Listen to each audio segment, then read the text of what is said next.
Welcome, ladies and gentlemen. The Acolyte cancelled, but apparently Season 2 was, until very recently, moving forward.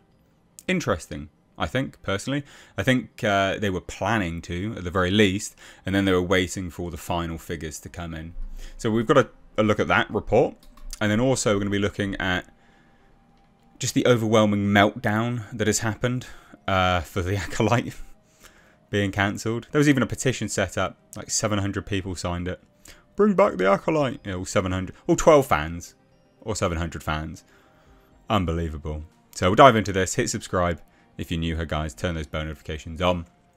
And let's take a look. So, like I said, here's this report here. And it says, rumour Lucasfilm was planning to move forward with the Acolyte Season 2 up until very recently. Now again, I can actually believe that, simply because they were probably waiting for sort of final figures, general responses, things like that. There's a whole host of bits and pieces that they use, they sort of extrapolate to greenlight a Season 2. So yeah, and I can also believe, just because it's Disney, and this isn't trying to somehow make you feel pity for Leslie Headland, but I can believe they probably let Leslie Headland believe there was going to be a Season 2, sort of. You know, led her along a little bit. Because Disney have a habit of doing that as well. So, it's not really a surprise. But let's take a look. So, anyway, it says here, the Acolyte will not return after Lucasfilm made the decision to cancel the latest live-action Disney Plus show. In fact, it had the worst finale ratings out of any Disney live-action show for Star Wars. So the news was met with indifference by those who were never particularly interested in the story, but a lot of fans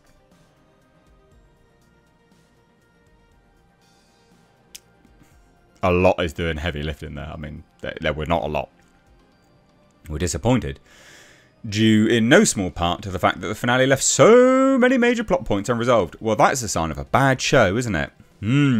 If you're vying, you know, for a Season 2, but you still don't leave, you know, it's unconfirmed and you're leaving plot points just exposed there, that's the sign of a badly written show. That's not anyone else's fault but the writers.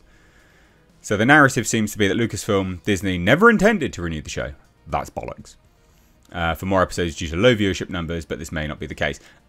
FYI, they would have intended to. They greenlit it with the intention of it continuing. Now, because the low viewership numbers have come in, then they're saying, yeah, no, we weren't going to renew this. Yeah, that makes sense. But to say we never intended it to is just pure nonsense. That's a lie.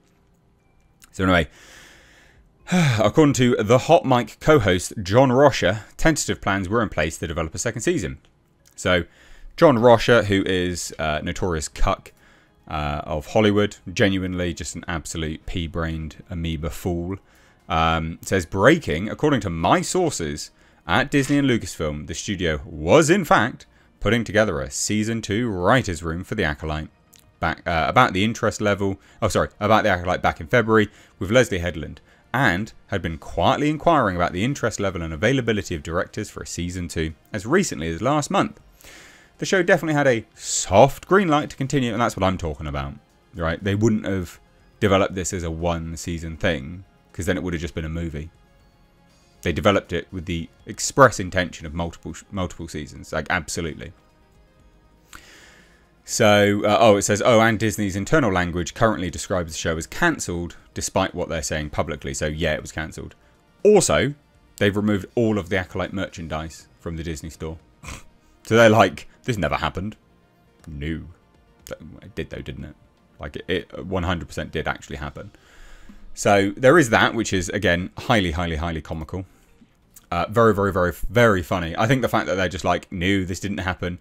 Let's just remove all merchandise, everything. It's just gone. Like, it's not been going too well, has it? And then there's this. So the Acolyte stands, meltdown, and blame racist, sexist people after the show is reportedly scrapped. Viewership data was abysmal.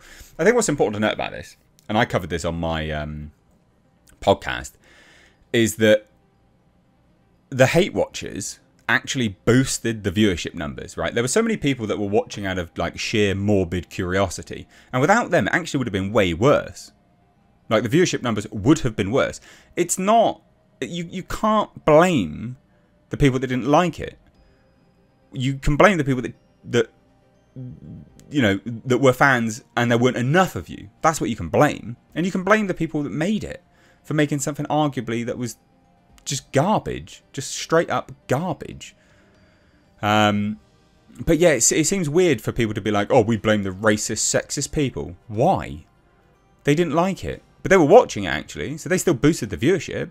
Why are you blaming them? They didn't like a show. Okay, who cares? They didn't cancel it. Not enough people liking it cancelled it.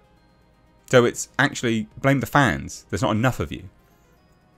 Anyway, there's more here. So, because this stuff is absolutely hilarious. So, numerous stands for the Acolyte, who seemingly did not even watch the series, given the show's abysmal viewership, freaked out and melted down after it was reported the show had been cancelled. And they are proper melting down. It is absolutely hilarious. So Deadline's Nelly Andreeva reported that the show was cancelled. She wrote, the story of the Acolyte will not continue with Lucasfilm, opting not to proceed with the second season of the Star Wars offshoot starring Amanda Stenberg. Sources tell Deadline. Bet she cares about that discourse, doesn't she? So the report came after Nielsen released its data for the week the Acolyte series finale aired. The show only managed to garner 335 million minutes watched. That's awful. And that was less than the 2-episode premiere, which brought in 488 million minutes watched. It had the least minutes watched of any live-action Star Wars series finale on Disney+, which is really, really bad. So we'll just scroll down here and take a look at a little bit more stuff, because this is very, very funny. And so then you get comments like this, look. Genuinely insane to me, by the way. F the racist, sexist people who couldn't share a single brain cell and turn an eye away to what they didn't like. The review bombing and harassing that so many committed without even watching, insane to me. Really? Behave. Come on now. I've got a new puppy on my lap, I'm sorry. Alright, it's whinging, I need to... It's not my fault. Okay, shush. Anyway, there's more, just as an FYI. Of course there's more. I need to hear it from Star Wars themselves, and they need to explain why they're cancelling the only show with a predominantly non-white, queer cast that had incredible viewership. And audiences that would never have tuned in. Incredible viewership from audiences that would never have tuned into Star Wars previously. Yeah, there's not enough of you. Don't you understand that? It's $180 million. You can't push agendas in a capitalist society when the agenda that you're pushing is the polar opposite of what the vast majority of people subscribe to. It's an impossibility. You will hit a brick wall. They're finding that out with the gaming industry right now. The gaming industry is collapsing because they're doing just this. And they pour a hell of a lot of money into those video games. Equal to big budget movies, like $200 million. And if no one buys them, you're fucked. And that's what they're finding out. Now, the movie industry and TV industry has managed to scrape by for a while, but now you're finding out. Now you're finding out that in a capitalist society, you cannot push an agenda when it is the polar opposite mindset to the majority. It doesn't work. Stupid people. Anyway, there's another one here. Also, this just fuels the toxic side of the fandom, that's where it's all toxic, into thinking that if they hate on something enough, they can get it cancelled. I mean, that is actually true though, isn't it? Like, let's be honest. And again, in fairness, if they didn't hate on it enough, it would have been cancelled a lot sooner because the viewership numbers would have been less. Do you remember Halo? Halo Season 1 was, like, quite well viewed. Not great, but quite well viewed, right? They greenlit Season 2. But people just hate-watched it. And then they couldn't be bothered because it was so bad, they didn't bother to tune in to the second season. They didn't even watch out of morbid curiosity. That's what's happening with Star Wars in general. Cancelled over misogyny and racism, by the way, because this could have easily been some of the best current Star Wars content we're going to get. That's a low bar, isn't it? Like, let's be honest. There's more. There's just so much of this crap. It's so funny. We'll do a few more and then we'll wrap up. Star Wars content, been the same boring blaster pew pew media for years. We finally get a show diving into Jedi Sith lore and y'all get it cancelled because the lead isn't a white man. That's not why, it's because it was terrible. And it went nowhere. That's why. And, you know, the power of many. The power of one, the power of two, the power of many gets it cancelled. Yay, the idiots won. Well, I mean, if they are the majority, then sure, I guess. What do you want to say? Like, what'd you do?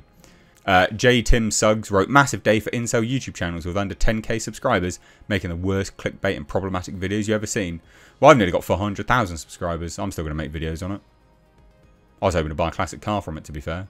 I just don't see why Leslie Headland should be the only one that profits from the downfall of Star Wars. I feel like I should as well. Anyway, we'll do a few more.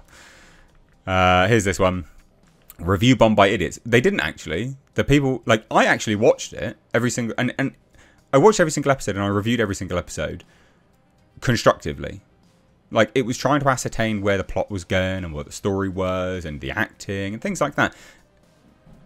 I don't think I commented at all on anything to do with race, you know, ethnicity, genders, any of that stuff. It was just all to do with how bad the writing was. Because the writing was demonstrably terrible. Objectively terrible. A review bombed by idiots who pray to Wikipedia Legends articles from day one. But one of the most interesting and new Star Wars stories in recent years. What a shame. Alright, mate. Hold on to your purse, I guess. Last one here. The Acolyte was transformative, and I'll never regret supporting and screaming about a show that made so many women, queer people, and POC feel seen in a narrative that is normally so white and male-centric. The cast and crew created something beautiful and something loved. I mean, again, objectively, it wasn't beautiful, and it wasn't loved. Because, well, I mean, it was loved by some, I guess. So there you go. Apparently it's all incels who got it cancelled. Or it could be that not enough people liked it. So actually your fandom was shit. Anyway, this is why gatekeeping exists. Cheers. Leave your thoughts down below. If you like what I do here, support the channel further by hitting the follow, subscribe, pay, whatever it is on Patreon. Please do become a member of my Patreon. Help me out because YouTube does demonetize the channel. Cheers. Bye now.